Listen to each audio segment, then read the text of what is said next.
Welcome back to the second part of the Tom Moulton interview for To Be Continued, the ProMotion online interview series of the Legends of Disco.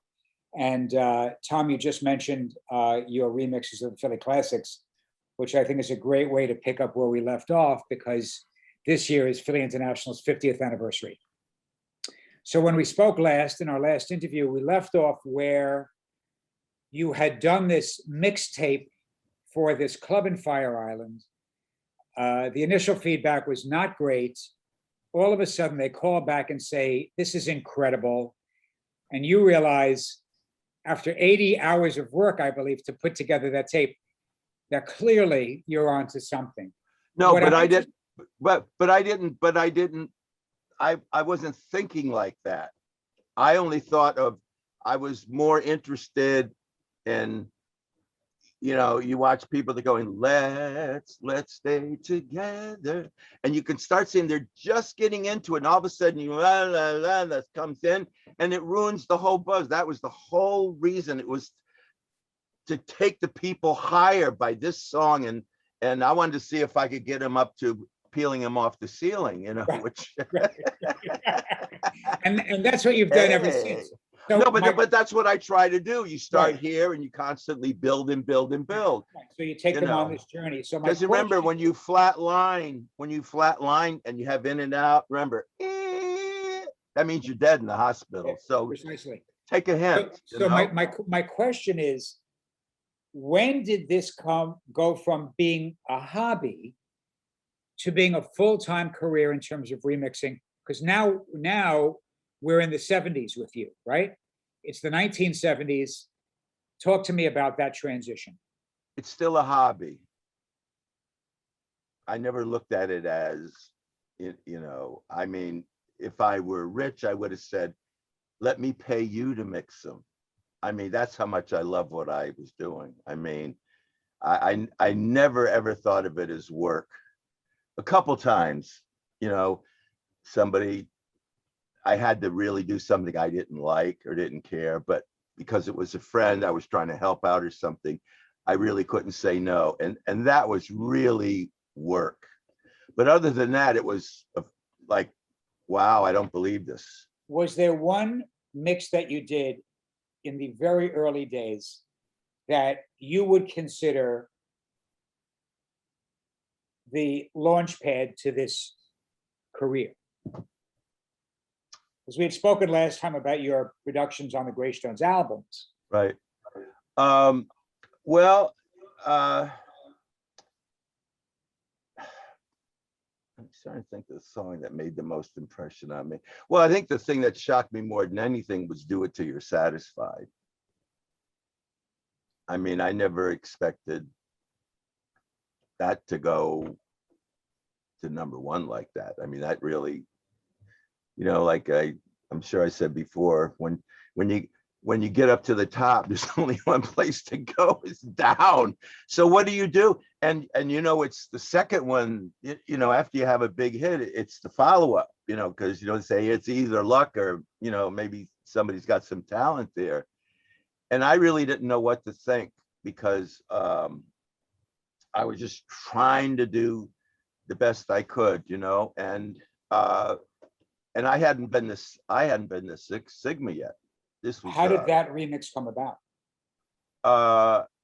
It came about when I did a song for Dream World by Don Downing, which I'd already done Al Downing, his brother, with I'll Be Holding On. And that was Miko Minardo and Tony Bon Jovi produced those records. So it was mainly because of their involvement that I got that little push. So I got to do It Till You're Satisfied. And then after, they asked me to get involved with Gloria Gaynor. And I thought, wow, I mean, I was really thrilled with that.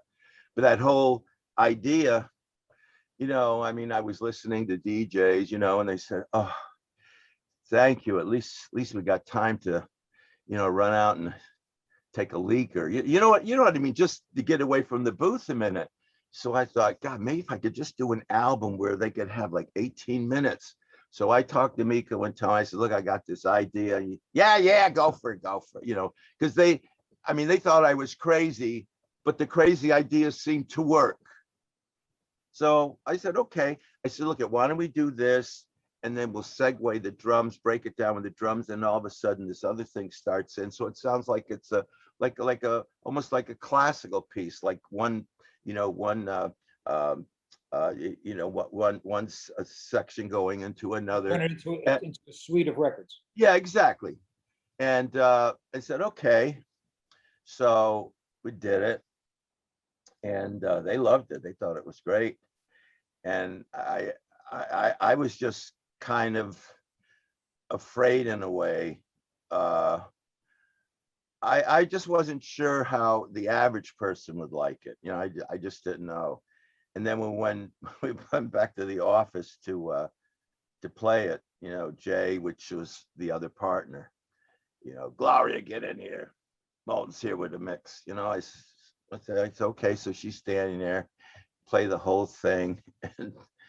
And so he goes, what do you think? She goes, I don't sing much. I didn't know what to say. I almost died. Which Gloria Gaynor single was that? It was the album, played the album, The Never Could Say Goodbye. She said, I don't sing much. I said, well, I guess you got to pick up on your dance steps. I didn't know what else to say. I mean, I felt embarrassed, But later on, she thought, well, it really helped my career and everything, that whole thing. And of course, I did it again with a couple people, but I wouldn't do it with everybody. I mean, it was really, I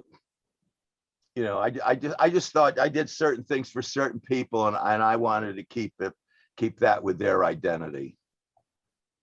And if we fast forward some 50 years later, what some remixes call long remixes are 3.5 to 4 minutes.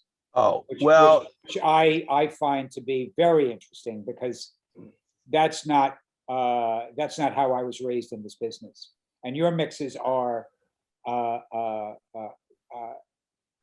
productions that take you on a journey.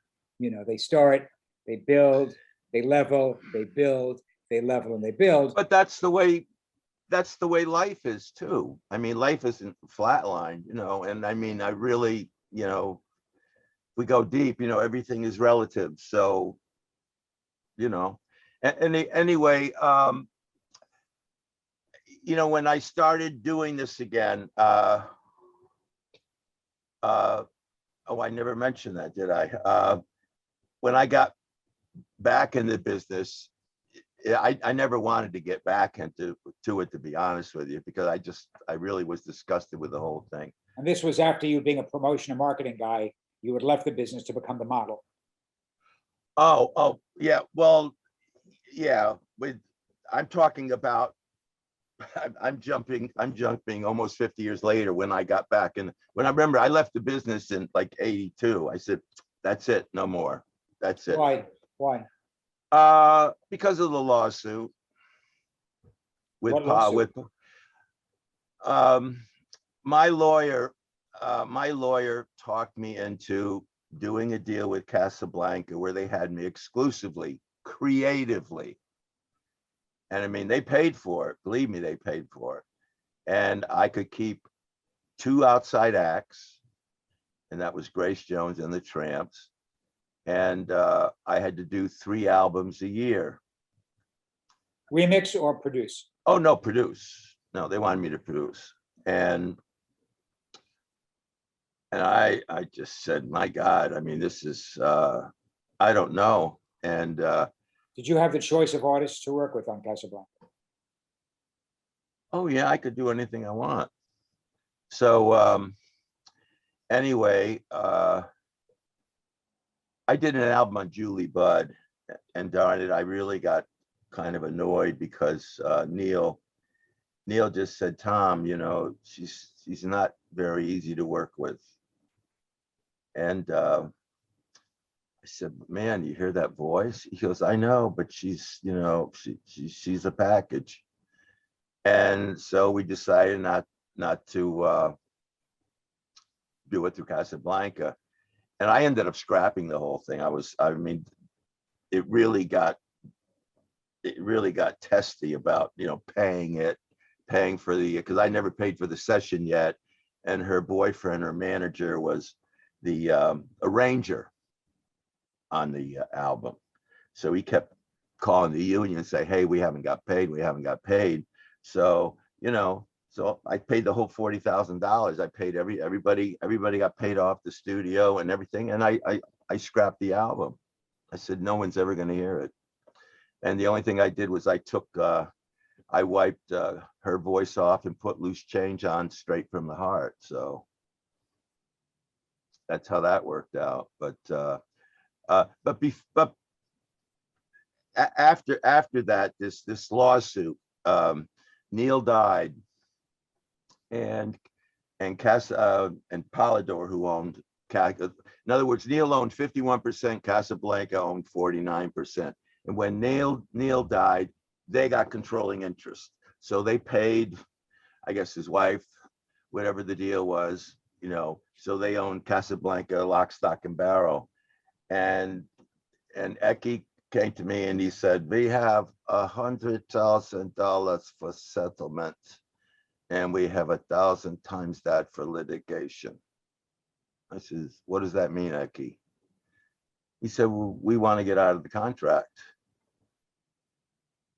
And I just, I had a big building I was leasing. I mean, it was really, I had a lot of obligations because I got into this whole thing. And so I said to Prince, I said, we're going to go to court. I'm not going to put up with this. And California law applied because the deal was all done in California. So 2 days before we were going to court, they settled. Then after the court date, they said, no, we changed our minds. I couldn't, I couldn't believe this. Finally, I said, that's it. I said, I don't care. I want all my stuff back. I mean, I said, that's it, no more. And I go, screw them. You can have the music business because it's a slimy, it's really a slimy business. And yet I always look at the music business with my rose-colored glasses and say, it's all beautiful. The music's beautiful and everything is beautiful that I do. And I don't want to deal with the underside of it. Okay. And I just said, no more. That's it. I'm just through with it. And it was just about 10 years later, Ken Carey calls me up and says, Tom, we're going to reactivate Salsoul. I said, you got to be kidding me. Aren't you a little old for that? So I'm going to do it with my kids. I said, Kenny, they're all little kids. He says, Tom, you haven't seen it for 10 years. And I went, oh, how old are they now? They said they're in their 20s. I went, oh. I said, okay. So then they said this person was going to run it. I said, oh, no, not that person.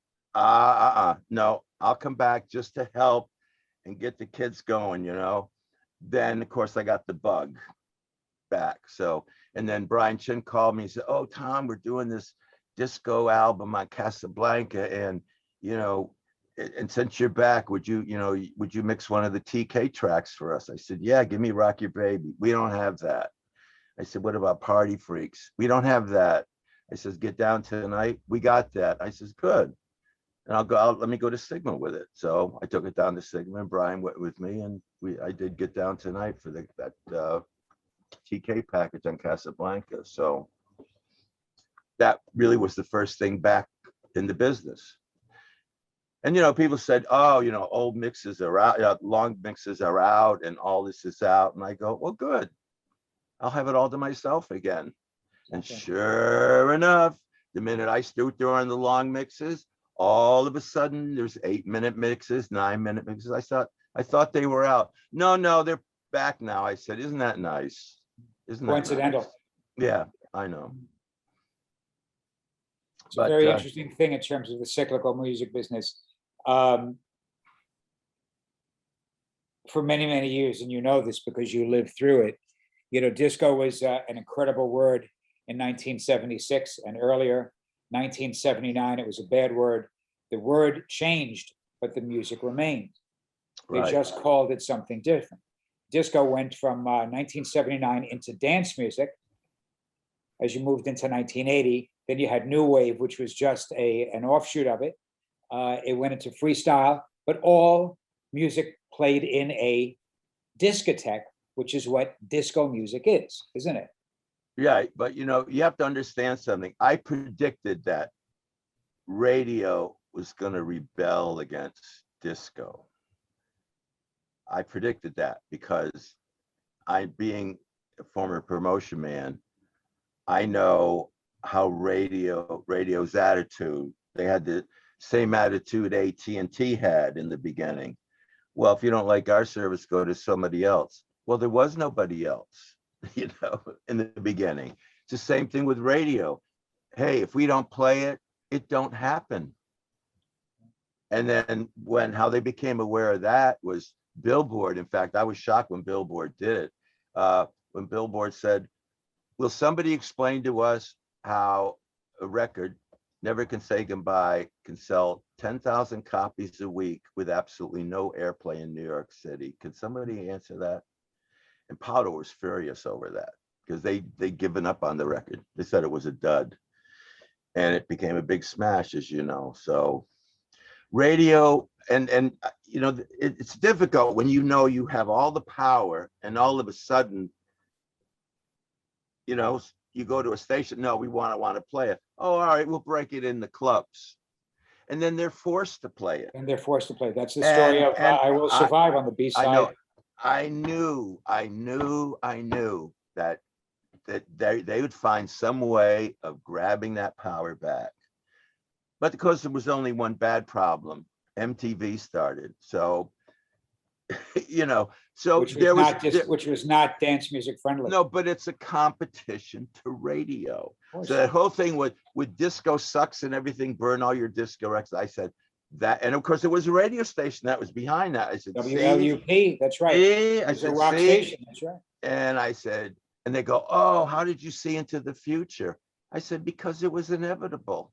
I said, when you have all that power and all of a sudden you're pushed aside for some crazy fad, they're gonna find a way to destroy it. And that's what they did. Right. Well, that you said the word fad. The fact is, the name was only a fad, but the music was not the fad. Yes, it went from disco music to dance music. That's right.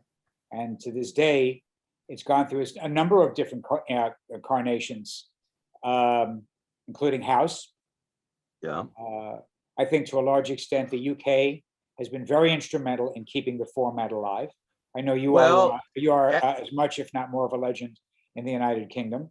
Well, it's because of the soul of it. You know, I'm more into soul music, and that's why, you know, they're big on soul music and they appreciate it much more than we do in this country, which is unfortunate. I don't get it, but I believe, and I agree with you, it's because non-Americans read much more than Americans, that the UK knows more about the history of R&B acts and soul music and many things in terms of music than America. Exactly. As a practical matter, house music, as we know, is from Chicago, and it was around for years, but America never supported it. It was only after British writers had heard about this movement from Chicago, they came over, they started to write about it in Melody Maker, etc. And then the United States thought it was originally from the UK when it was actually right in their own backyard in Chicago. Right. So let's talk a little bit about soul, because in the first interview, you obviously discussed your history with R&B and your penchant toward that music and working for King Records and James Brown. Philly International, the shirt you're wearing, you are promotion, as you know, 24 hours a day job. You are synonymous with that collection. Tell me about how you got involved with Philly International. You never see me promote anything. I never promote myself, but I am so proud of this because this is considered, if you want to know about Philadelphia international music, this is the ultimate set to get. That's why I'm so proud of that, because, and that wasn't my idea, it was the UK's idea. So tell me about how you got involved in it. Well, this or PIR in general. PIR in general.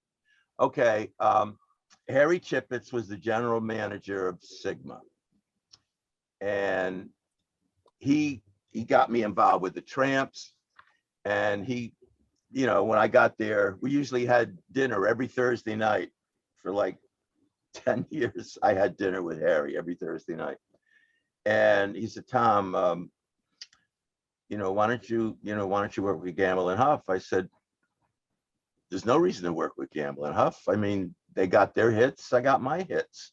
Yeah, but we like to keep everything in the family. I said, oh, now I'm a member of the family. I'm not the guy from New York anymore. And he says, no, seriously, you are part of Sigma. And I said, okay, all right, I'll accept that. He said, look, when we get back to the office, I have like 3 acetates of albums that are still in the can, and just see if there's a song on there that you might want to remix or something. I said, okay, I'll listen to them. So I took them home, and remember, it was the Futures album, and it was People's Choice album. I can't remember what the third one was. It might have been Harold Melvin and the Blue Notes.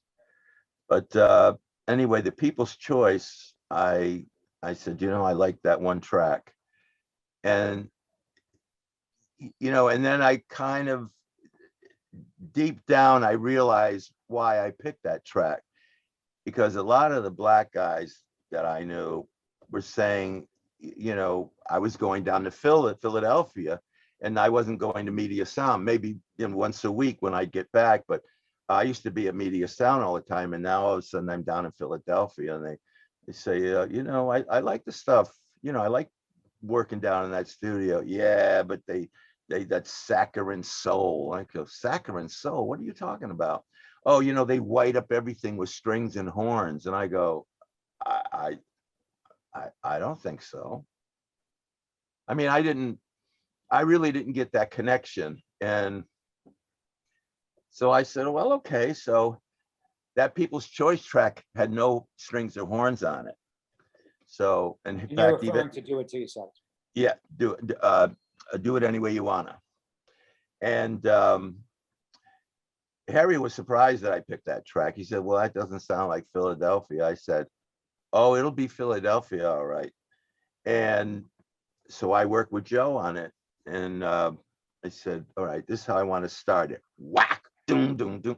He goes, Tom, that's a crazy way to start it. I said, when you slap somebody across the face, as long as you have something to back it up with, you're fine.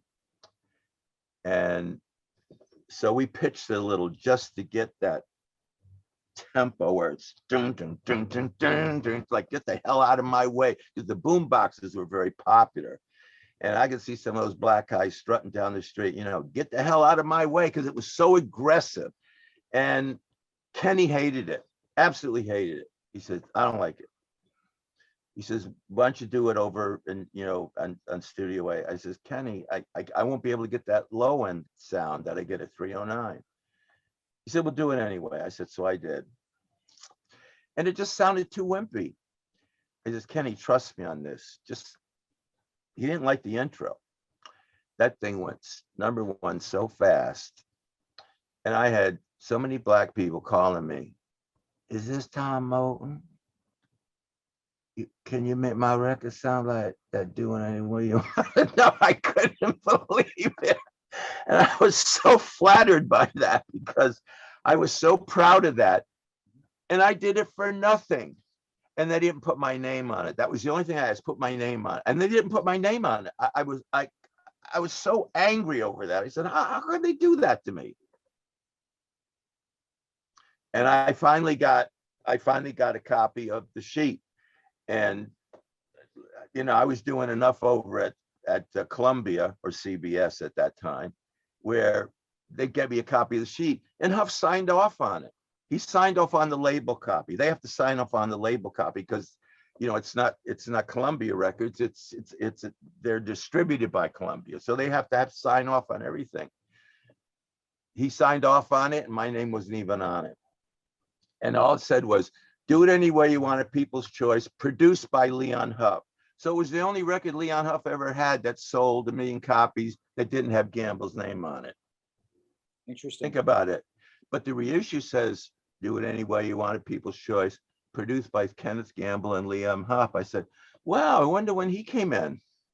But anyway, I don't mean to take a pop shot at him, but I mean, I could understand why someone would want that credit all to himself. I could understand Were that. you ever given credit after the initial pressings? Oh, yeah. Well, so then the Philadelphia Classics came out on CD. And I did the album, right? And my name still wasn't on the album. And it was in my contract. I mean, it was in my contract. And I mean, well, I might as well tell the story, but he seems to know it anyway. After the success of Do It Any Way You Want, Harry said, Tom, come up with a concept for an album. And I went, I don't know, Harry. I don't even know what to say. Come up, see what you can come up with. So I thought, well, gee, maybe I can get my mitts on a lot of the songs that I always loved and wanted to get. And I said, all right, I got an idea. I want to call it the Philadelphia Classics. And so I picked the songs. And then Kenny said, I like all the songs but one. And I said, which one? He says, Love Is the Message. I said, Kenny. He said, Tom, that's the only record that wasn't a hit. I said, Kenny, that's really the reason I'm doing the album, is because of that song. Well, why do you want to do that song? I said, I can't explain it to you, but it's always been a favorite of mine. And I just want to, you know, I'd rather not do the album if that's not on there. And so he let me do it. And that is one of the. Well, but I mean, but I know, biggest. but I know, but, and then when you hear him talk about it, it's like he always knew when it got the award, the disco, when it said the greatest 12-inch ever made, and he said, oh, it's one of and I went, you know, thanks. No good show. deed goes unpunished, Tom. No, but I mean, it really, that really hurt me, because that I fought for that song, because, you know, I mean, I just loved it so much. And well, therein lies the situation with passion. It's so double-edged. You know, you fight for what you want. When it comes to fruition, you're incredibly happy because you believed and you fought for something. And you are synonymous with the classics. But what was funny was I wanted to put that Rhodes part in the song, and I tricked Huff into playing it. He never knew he recorded it. He was over at 309 producing the Jacksons with Kenny. And I called him, I said, Huff, you got a few minutes? Can you come over? He said, well, you know, we're doing the Jacksons. I said, you're not there all 12 hours. Come on. And can you leave for a few minutes and come over? Or I want you to, you know, play something if you can. So he said, okay. And I kind of had to wait for him, you know, because he said, well, I'll get away when I can. I said, can we do it before it gets too late? Okay. Sure enough, he came over, and I hid the wires of the record, so he couldn't tell we were recording it. He could tell we were going to monitor it, but that was it. And I got a step ladder, and I unscrewed the record light. So when you hit record, that light wouldn't go on. It went on outside the studio door, but not inside. And I said, you can't do that. You can't do that. We get fired. I said, just shut up and get me the damn step ladder. And I unscrewed it. He came in, and I said, let me hear the earphone mix. I want to hear what he's going to hear in his earphones. So I got out there, and I said, more hi-hat. No, yeah, and the bass, just the bass and the hi-hat and the strings. That's it. Don't give him anything. And of course, the kick. And I said, don't let him hear anything else. So when it got to that, he was going to be forced to play something with that rhythm, which is exactly what he did. And then he kept looking at me, and I kept going, meaning continue playing. And then finally, you know, the song ended. And he said, let me hear that back. And Arthur goes, okay. And I go, okay, what? I said, how can you play something you didn't record? And he goes, oh, that's right. And I go, oh God, this guy's really going to sink my ship. Anyway, he left. It came out, and everybody picked up on that Rhodes part. And then when the New York Times wrote about it, and which I'm really proud of, when they said, you know, Love Is the Message was just a nice song, but when Tom Moulton got it, he put it in the stratosphere. And I thought, I mean, I really was so proud of that. I said, well, at least somebody gets what I think of that song. Anyways, so I tried to avoid Huff because sometimes he was there in the daytime. I had Studio A at night. And if he was there in the daytime, I was always trying to avoid him. So I'd always go up the back stairs. So and you were recording in Philadelphia. Oh yeah, I was. Yeah, Yeah, but Sigma was part of the Philadelphia International Records building. No. In the building? No, at that time. No. This is the way it is. See, where PIR was 309 Broad Street. That was original Cameo Parkway Records, going way back to Chubby Checker and the Twist, all that. That was all done there. That was Cameo. So when Joe bought the building, the 212, that used to be Reco Art, which did a lot of the big records in the 50s. And he bought it in 68. And what he did was he talked Gamble. He put a studio in Gamble's building at 309, but it was Sigma's. It wasn't right. Gamble's. Right. So we always call it 309. We never call it, right. But that's the name. That's 309. And then we had Studio A and Studio B at 212, but it was part of that. And eventually Gamble bought him out, and then he took the studio. Gamble did. But now, so you were saying that you avoided Leon. Oh yeah, and then he caught me coming. I was going up the stairs. He was coming down. He said, "Moulton." I said, "Yeah." I don't remember that Rhodes part in Love Is the Message. Where'd you get it? I said, it was on the tape. And he looked at me and I said, we didn't record that. And it was only years later, we were on a Billboard panel and somebody mentioned that. And I had to tell the story. And I had Candy Staten here, Kenny Gamble here, and Huff over here.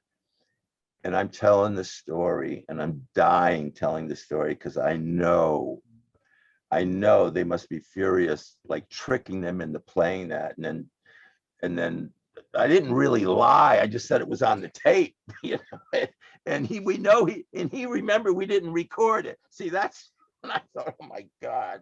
But I didn't lie. I just tell the truth. Yeah, I know, but anyway, it was. I mean, Well, I mean, at the end of the day, he certainly had to. Oh no, because everybody said, oh, I did an edit on Do It Anyway on Love Is the Message. I said, really? Yeah, and they said, did you use my version? Oh no, I used the original. I said, Jesus. What kind of edit could you do without that piano part? I said, I used the piano part. I said, who do you think put it there? I mean, come on. And then the girls were never used before. And I didn't realize that the vocals were never used. I used the vocals for the first time. And MFSB was led by Vince Montana at that time? No, Bobby Martin. Did Vince play vibes on it? Yes. And was MFSB the house band for Philly International? All right. This is how it worked. It was basically Baker Harrison Young, which is Earl Young, Norman Harris, Ronnie Baker, and then Ron Have Mercy Kersey on keyboards, and then Larry Washington on congas, and then you had Vince Montana on vibes. And a session would sometimes consist of the 5 of them, and sometimes all of them. And they were called the Monster Orchestra. They were called all these different names. The South Soul Orchestra, MFSB, you call it whatever you want. They were always available. They could play for anybody, and they did. Yeah, I spoke to Earl recently, and he had said, that he obviously was the drummer for, for that collection, and that he also, with Baker Harrison Young, went over to South Soul, where you also, did a tremendous amount of work. Let's talk a little bit about South Soul. It's another label that you are synonymous with. Well, Kenny was always downstairs, and for some reason, I always thought he was part black, only because he had the afro. And so, and South Soul stands for salsa and soul, right? That's well, Joe Bataan came up with that name, and it was the name because he took a song which was soulful, but it was a salsa record, so we called it Salsa, which meant salsa and soul. And that's where that was on his first Americana was the label that Salso had before. It was Salso, and then Salsa was a kind of a byproduct, and then of course that became the pop label Salso. And they were originally in the Latin music business. Absolutely, they solely they licensed. No, but I mean they distributed all the RCA Latin, the Sony, well, CBS Latin, all the different, like Fania, they had all the distribution on most of the Latin on the Latin albums, and they were over on 10th Avenue. And that's where they started. So when I got, so anyway, let me get the connection there. So Kenny came up and said, introduced himself, and he says, I'm Salso Records. I said, yeah. And he said, maybe you could do something for us. I said, okay, and so he gave me a couple albums. They were Latin albums, and I said, I really like this song. Let me see. Well, I might have to add some things to it. I don't know, but let me work on that song. And I said, I don't understand Spanish. What does that mean?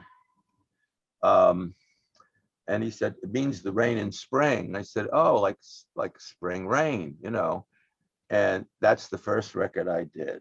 And classic. then they were going to call it Bibu Silvetti. Was that Silvetti? Yeah, but his name was Bibu Silvetti. I said, can we just call it Silvetti? Because I said, it sounds more Italian. And he was Silvetti, So anyway, and Ken, I think Kenny was surprised at that R&B station played that. I know. But got everybody. I know. The riser. I know. And that takes you on the journey. That sets you up on the journey. Yeah, and I believe I added the drums to that. I'm almost sure I added the drums to that. But no, but there was just something about that. It just made you feel, hopeful. And you hear it every spring, at least you used to, Uplifting, very uplifting record. So then the second record I mixed for him turned out to be the biggest record on Salso ever. So, which was My Love Is Free. Oh yes, of course. That's, I'm so proud of that record. That thing. I just love that. I know, but it's just a great song, and Joe and the guys, they sang so well on that thing. They really did. So let me just put you on the spot, if I can, and ask you, of all the artists that you've worked with, and there have been, of course, I'm sure way too many than you can remember without a pen and a piece of a piece of paper in a couple of weeks. Your favorite artists to work with, and then the favorite tracks you've worked with without artists there.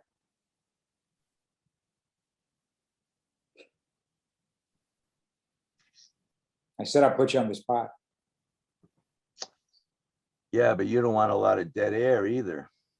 It's okay, I can edit it out. Edit it out. I knew you were going to say that. No problem. Take your time. Tom, how many singles have you mixed? Oh, God. Like 6,500. It's a lot. How many records have you produced?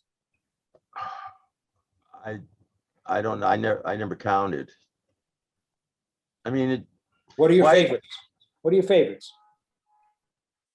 Well, my favorites are, it's funny, well, like Feel the Need in Me is one of my all-time favorites because that particular song always got to me. And when I mixed it, I mean, it became a bigger record than it was originally. But I mean, that gets me right in the heart, that song. It always has. I'm Doing Fine Now, which is, I think, the best song Tommy Bell ever did by New York City. That was another one that I really went way up on. Great arranger too, Tom Bell. Oh, I know, Tommy. I tried to like emulate him by when I first saw the name Tommy Bell. It was on this. I can't even think of something hip shot. I can't even think of the label now. And it had a group called the Delphonics, which was spelled in such a funny way. But anyway, I bought the record, and then I got, La La Means I Love You, and then I almost went crazy trying to find this You Are Everything. And I had a hard time even remember that Stylistics. I said, what kind of name is that? I mean, and that That's right. That's right.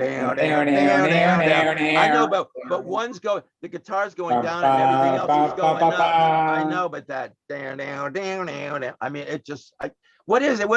So I was driving through Philadelphia. I was down in Washington. I ran a record store. I got to get that record. I just heard it on the radio. It goes down. Oh, you want the Stylist? I said, oh yeah, all right. Here, how much? It's not out yet. No, but I just heard it on the radio. It's not out yet. And he said, everybody's asking for that record. I mean, that great. Stylistics, fantastic act. Fantastic. No, I know, but that song, and that, and the phasing and everything. I said, Jesus, this is, I couldn't get that fast enough. And I caught the, I said, Stylistics. I couldn't remember Stylistics. It was the hardest name to put together. I said, why didn't they call it the Stylistics? I mean, the Stylistics. That's just so weird. And but man, I went crazy. I mean, I just went nuts over that record. And boy, and I and then I realized something when I started mixing. I said, I'm gonna copy Tom Bell. And how I copy him, I mean, when I saw the name Tom Bell on a record, I would buy it because I knew it would be a good song. Right. I knew it would be a good production, and I knew it would be a good mix. And I go, I want a Tom Moulton mix to mean exactly that. It's going to be a good song. And I tried with a good song. Sometimes I failed a little, but I tried to make it up in the mix. A good artist and a good song and a good mix. I wanted that, a Tom Moulton mix, to mean that. Right. And the only reason I put the A Tom Moulton mix, because I wanted to separate Tom Moulton from that.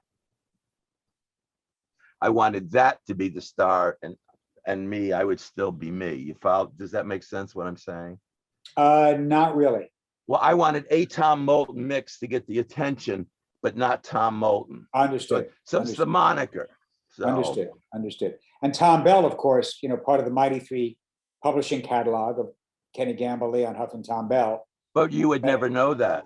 You would never know that. They don't advertise Mighty Three. It's always Gamble and Huff, and then but you never knew Tommy Bell was part of Mighty Three. I don't know if that is, maybe that's true now, but I know that I happen to have the Mighty Three catalog, and it does give him credit for that. No, but, I'm talking about maybe in the catalog, but not.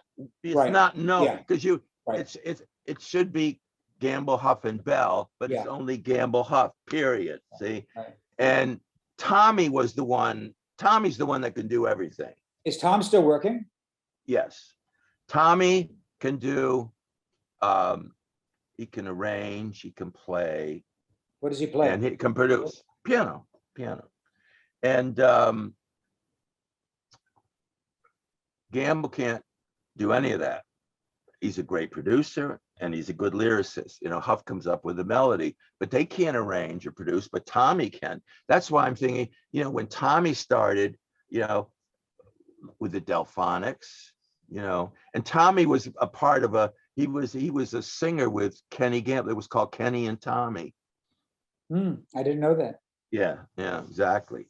So they started out being singers, and but Tommy came up with like the Delphonics. He had all his hits with the Delphonics, and then with the stylistics, my God. And I'm saying, how come they're not talking about Tommy Bell? They're talking about Gamblin' Huff. And look what Tommy Bell, I could never understand that, because I had Tommy Bell on such a high pedestal. I really, I mean, I mean, everything he turned out was just wow. So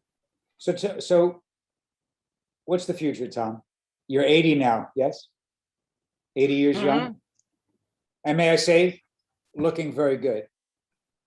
Hey, thank you, my man. It's the lighting, it's always the lighting. And it's that's the your good side. cameraman. It's the cameraman's got my good side, right? I am the cameraman today. Well, this is what you got to open up to see my good side is right in here, because my body feels 80 at times, and but my heart and soul doesn't feel 80. I mean, when people say, well, how will we know when you retire? And I said, you won't hear any more mixes by me. Or what happens when you die? I said, you'll know when I die, when no more mixes come out. Because I said, I mean, I live to do what I do because I get so much joy out of it. And when others express that same kind of joy, I mean, I get so many emails and on Facebook and where someone will say, well, I wasn't born, when you did this song or that song, but I've discovered what you do. And do you have any idea how you've made so many people happy over their lives with your music? And I'm saying that's the kind of compliment that really gets to me, because people understand where I'm coming from. Yeah. Well, music speaks the language. When I mean, for me, if I like a piece of music, and this is from childhood to present, I have to listen to it over and over and over again. I used to burn out 45s in one day when I was a kid. When the arm used to swing over and the arm used to swing over. And it's the same way it is today, Tom. And therein lies the word, the legacy. It's non-generational. You can't teach passion. You cannot teach taste. You can't teach somebody a sense of humor. You can't naturally change their eye color or their IQ. You either feel it or you don't feel it. And when music lasts over time, those are the lifers. That's why you're a lifer. Someone who will work all his life if he chooses to work. What are you working on now? Well, I'm finishing up the Salso box. It's a 4 CD box set. Can you give me a hint on some of them? Well, it's the Salso sounds of Tom Moulton. And a lot of records. Yeah, well, we cut it down to 4. I mean, 4 CDs. How many tracks a CD? I knew you were going to ask me that. What's going to be like 75 minutes each CD. Yeah, it's a lot. And extended mixes or edits? Oh no, all brand new mixes. But extended? Excuse me? Sorry. And are you doing it from home? Yes. Fantastic. Yeah, I mean, it took so like, gone are the days with the 2448 SSL. Those studios are essentially. Well, I still do 2448. I like to mix in 2448, and I still mix like I was at Sigma. I mean, that's all on your laptop. No, I got the tower, big tower. I got 2 of them I'm looking at, but I got like 17 hard drives. So I got. So are you actually working on a big board? No. I do it all in Pro Tools. Right, right. I used to have Technology. I used to have a board, but I don't need it because I never rush. I take my time, Right, clearly. and I just want it to be flawless. Because if other people are going to catch up to you, you always got to make sure, oh, there's something new. Well, I think I think you So- basically, I think for a certain sound, you've cornered the market. I No, think you're and pretty good. and you know, that's what people are so afraid of. And I'm really getting, it's starting to bother me because, especially, well, they're starting to say it in Philadelphia too. They say, Tom, what's going to happen when you stop working on Philadelphia music? I said, don't look at me. They said, well, who else is doing it? Who else is doing the Philadelphia music? Besides you? I go, I don't know. I don't see what When anybody they else say is Philadelphia, are doing. they referring to soul, R&B? No, they're referring to, well, for some reason, PIR, everything falls under PIR, and I get annoyed over that only because there were so many other groups that weren't PIR that were successful there. The Manhattans. Mm. I mean, CBS. I know, but there's so many groups, and it's not around Gamble and Huff, because a lot of people other than Gamble and Huff produce great records and #1 records there. So it's not that I don't mind them getting the credit. I just don't like them taking all the credit when there's a lot more involved. I mean, if you take the same musicians with another producer and they come up with a big record, why not make a big thing out of it?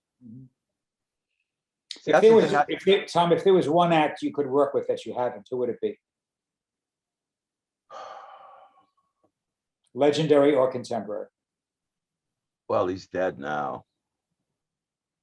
So I never had the chance to really work with him personally, was Teddy. Mm. Um, Tragic story. yeah, and I mean, I knew him quite well. And you know, I could understand his bitterness being in the wheelchair, because that's the last time I saw him. I saw him over at Blank Tapes, and he was there, and it really upset me to see him like that. And you know, said, "Hey Teddy, how's it going?" You know, you know, it just, Yeah. you know, wasn't the Of course, Teddy of I course. knew. Of So course, of course. I don't know if you've seen the documentary on Teddy. It's very powerful. It's called "If You Don't Know Me."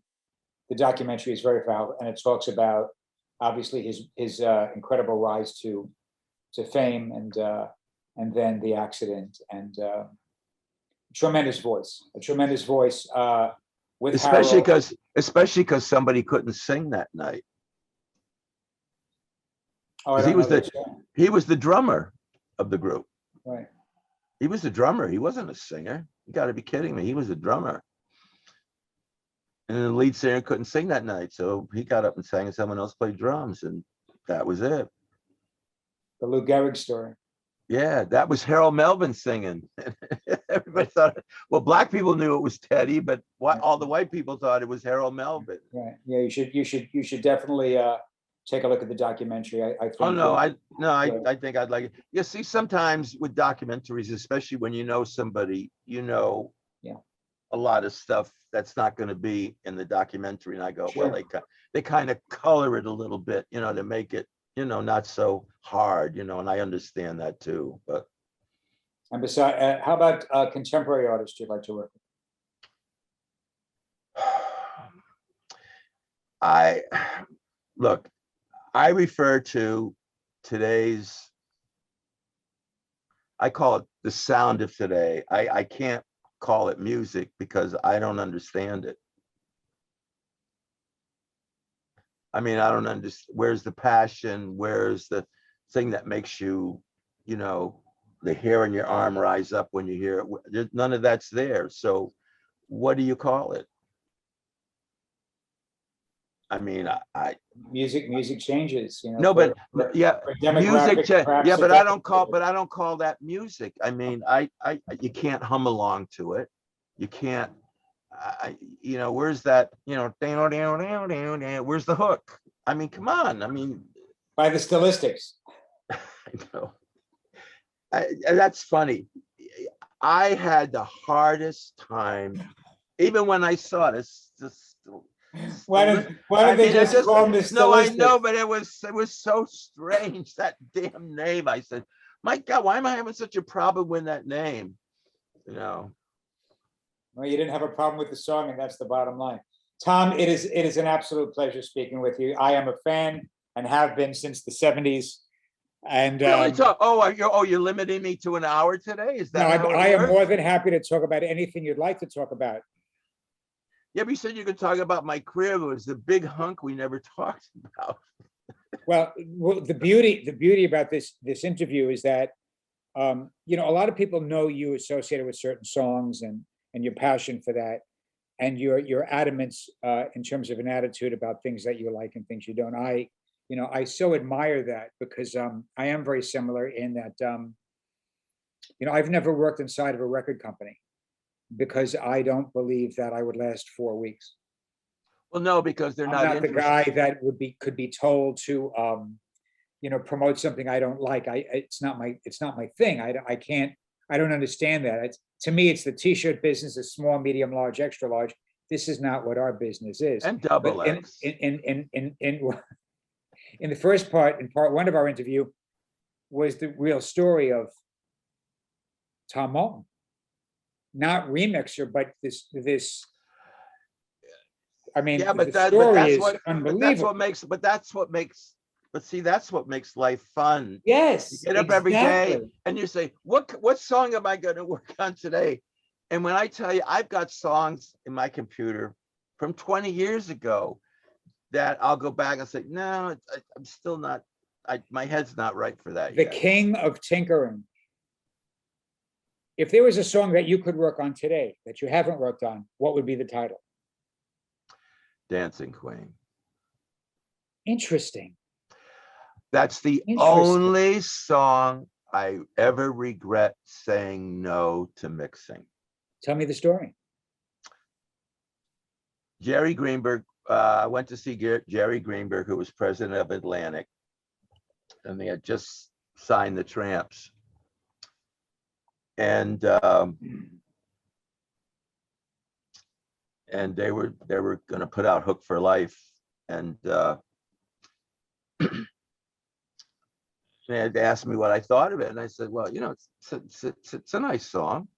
I said usually when the Tramps do a session, they'll try to get 2 or 3 songs. Did they send you any other songs with it? He said, yeah, they sent me 2 others. I said, could I hear them? He said, sure. So I listened to it. I said, yeah, that's nice. I said, I know 99 and a half won't do. I'm sure that's a remake. I said, what's the other song?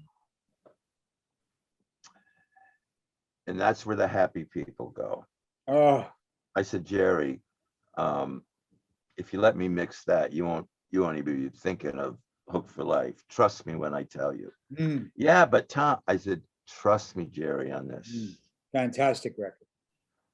I thought I died and went to heaven when I got to work on that song. And then that piano beginning, they said, what did you put that there for? I said, because when the shit hits the fan on that song, it's going to be the atomic bomb. I'm telling you right now, because people are going to say, why are they playing that beginning like that? And then that, oh my God. And then when Jimmy's voice comes in, it's going to be over with. It's going to be over with. And everybody reacted the same way to it. They just, they just like,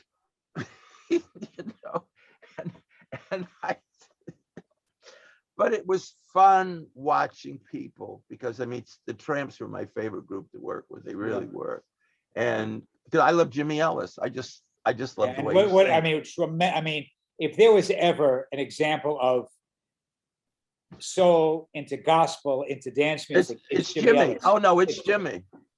You know, it's part wailing, it's part screaming. It's the man is possessed. Because and I used to say this to people. I said, you know, that guy could say anything. I killed my mother today. Now what you think about that? I killed my father today. Hey, come on, let's go. I mean, no, but I mean, you would get off on it because there's just something. No, but I'm being funny when I say that, but no court in the land would ever convict him. I mean, well, he said something in that song that I replaced, and I will never let anybody have that multi-track because of that, and I wouldn't erase the word. And I had him come in, and this is right when I first did That's What Happy. I called Jimmy. I said, Jimmy, you're in town, right? He says, yeah. I said, can you come over to the studio? I want you to, you got to sing one word for me, Seth. Seth, what's that? Seth. I just say Seth. S-E-F, Seth. That's all I want you to do. Here's the note. Hit it on the piano. Just saying, Seth. That's all. Bye. And he couldn't figure that out. So anyway, we get to the song, and mind you, I had to fly it in. So I had to keep, I mean, it took a few times to get it, and then finally we got it. So when you hear, first of all, I got myself together, he said the other word, and I went, oh, how can a preacher say that word? First of all, I got my sex together. Shit. Oh, I said, oh no, Jimmy Ellis can't say that word.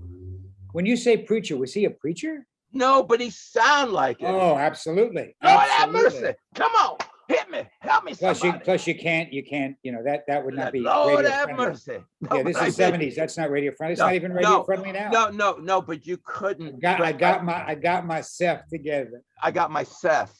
Yeah, I got myself together. First of all, I got myself together. Never know. Smooth as ice. I had no idea. And Earl and Norman never said a word to me about that. Right. Earl, what a lovely guy too. What a lovely man Earl is.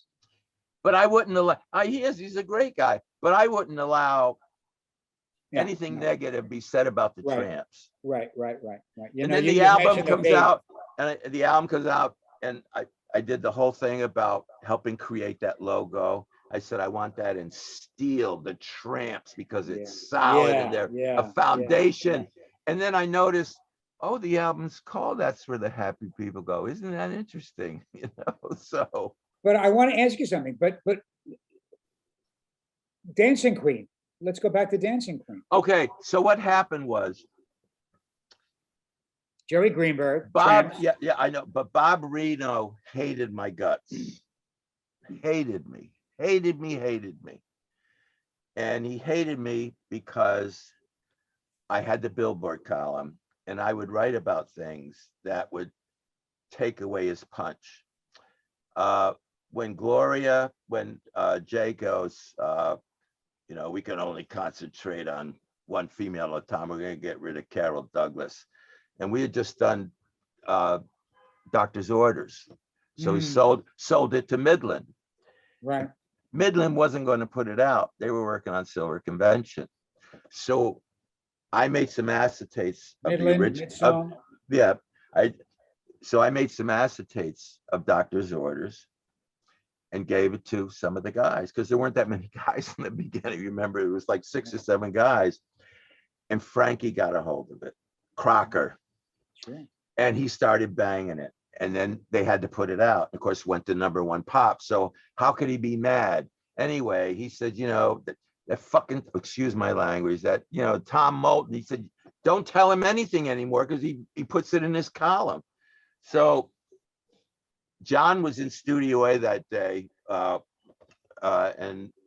it was Thursday. It was on a Thursday, and so I said, "What are you doing?" He said, "We're doing a cover of the #1 record in the world." And I said, "Oh, okay." So I didn't think anything of it, and then I look. So then I happened to, since I worked for Billboard and had my advanced copy, I'm strumming through, and I look at the international charts, everywhere in the world there's this song called Dancing Queen that's #1 everywhere. So I assumed he did that with Carol Douglas. And I wrote about it. And then Jerry said, he asked me if I wanted to, well, he played me Dancing Queen and I listened to it and I thought, wow, that's really good. And at the very, no, just the single version, he played me. But at the very, by ABBA, at the very ending, it goes, the strings are going, da da da da da da da da da da da da da da da, and all of a sudden it goes, da da da da. It goes an octave higher on the strings, and then it fades out. I went, oh shit, it's going into this other part.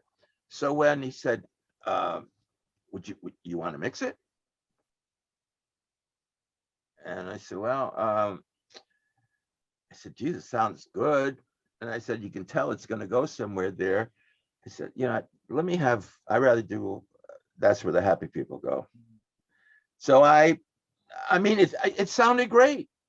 Didn't you? I mean, didn't it sound great to you? It's great. But I'm pissed that, yeah, because that was it, because they faded it out, because that was 408 and they put it out at 402. They just before the string modulates up to a higher, you know, it goes up an octave.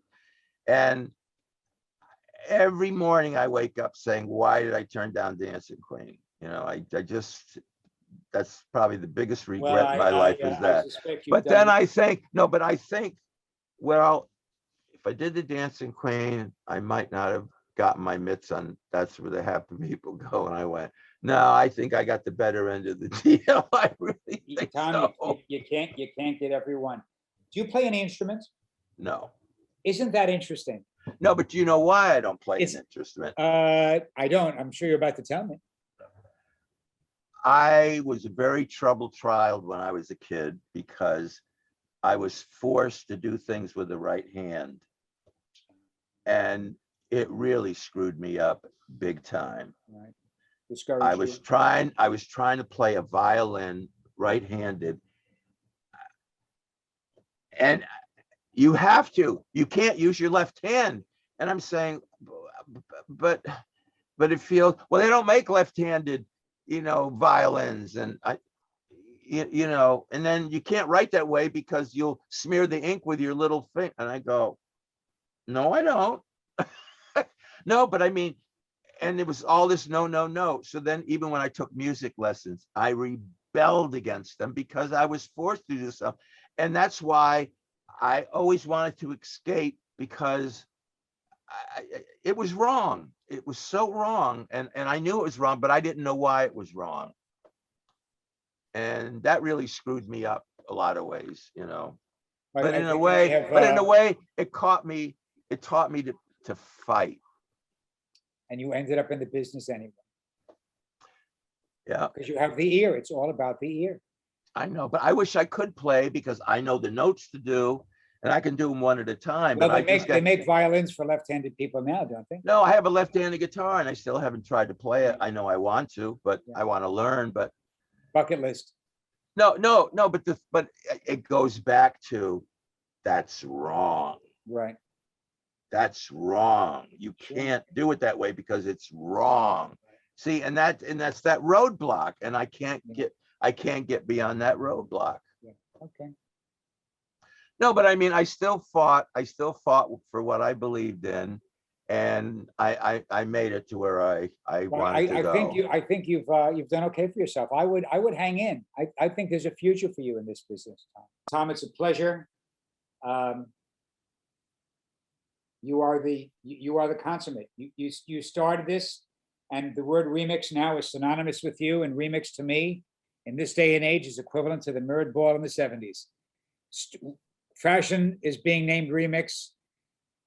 Clothing is remixed. Everybody uses the word remix, and most of them don't even know what it means. And there you are, and that's you. So congratulations. You've done okay. You did okay for you. All right, so 10 years from now, maybe we can do another interview and say, my God, you're still doing it. Tom, thank you so much. I'm a fan. God bless you. See, and Skippy thanks you too. Oh, my baby, There you my go. little There you baby. go. You know my feelings about that. I You know know, my but feelings. but From that's one my cat, Skippy. real men, Tom, love cats. No, but I have 4 of them, and every one of them, they all pile in bed with me at night. I Of course, mean, man. Absolutely. It's family. they're the greatest. They're just, I mean, and so And you don't bright. have to take them out and walk when it's raining, you know? Here's the thing. Cats are like ovens. They're self-cleaning. Yeah, exactly. See you, Tom. All right. Thanks again, Brad. God bless you. God bless you. Bye-bye.